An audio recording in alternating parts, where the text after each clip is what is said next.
Hello everyone, কেমন আছে তোমরা সবাই? আশা করছি সবাই ভীষণ ভালো আছো, আর আমরাও খুব খুব খুব ভালো আছি। তো চলো, আজকেও আমি আমাদের নতুন বাড়ির ছোট্ট একটা ভিডিও নিয়ে তোমাদের সামনে চলে এসেছি। ফাইনালি দেখো, আমাদের ছাদের বাঁশগুলো খুলে ফেলেছে। একদিকে কাঠ মিস্ত্রি কাজ শুরু করে দিয়েছে, আরেক দিকে দেখো ইট গাঁথাও শুরু হয়ে গেছে। খুব তাড়াতাড়ি আমরা এই বাড়িটাতে চলে আসব। তবে কি বলো তো, পুরো বাড়িটা হয়তো এখন রেডি করা সম্ভব হবে না, কারণ সময় নেই আমাদের হাতে একদমই। তবে থাকার মতো করে যতটা করা যায় সেইটুকু করে চলে আসব। তো চলো এবার একটু ছাদের দিকে যাই, ছাদে গিয়ে দেখি ছাদের কি অবস্থা। তবে ছোটো মেয়ের একটাই বায়না, এখন এখানে আসলেই ওকে একটু ছাদে নিয়ে যেতে হবে। তো চলো দেখি ছাদের কি অবস্থা। আর এদিকে ওর বাবা আমাদেরকে রেখে চলে গেল ব্যাংকে, মানে ব্যাংকের থেকে ফোন এসছে, একটু পরে আমাদেরকে নিয়ে যাবে।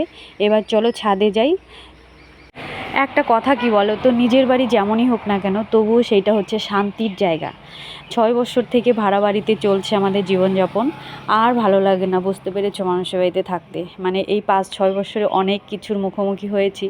তবে যাই হোক, সেগুলো আর বলতে চাই না। এখন আপাতত যতটা করা যায় সেইটুকু করেই আমরা চলে আসবো নিজের বাড়িতে। তো চলো, আর এই যে পুচু বুড়িটাকে দেখো, কোথায় একটু একটু জল জমে আছে সেখানে গিয়ে জল পাড়াচ্ছে। মানে ওর চিন্তাভাবনাটাই এরকম, মানে ছাদে আসবে, ছাদে এসে জল দিয়ে একটু খেলা করবে। তো যাই হোক, এর আগের বার তো নিয়ে এসেছিলাম, প্রচণ্ড জল ছিল, সেখানে জলে লাফাঝাপা করতে করতে বাড়িতে 2 দিন পরে জ্বর এসে গেছিলো। তো বেশিক্ষণ থাকবো না, কারণ ছাদে একটু গরম লাগছে। তো চলো বন্ধুরা, তোমাদের কেমন লাগলো ভিডিওটা তোমরা অবশ্যই জানাবে। আর এভাবেই একটু পাশে থেকো, সবাই সবার পাশে থেকো, আমিও সবার পাশে থাকার চেষ্টা করব।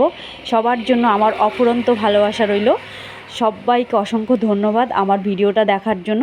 এভাবেই তোমরা আমার পাশে থেকো, আমিও তোমাদের পাশে আছি, সব সময় থাকবো। তো চলো, আজকের মতো এই পর্যন্তই। সবাইকে টাটা।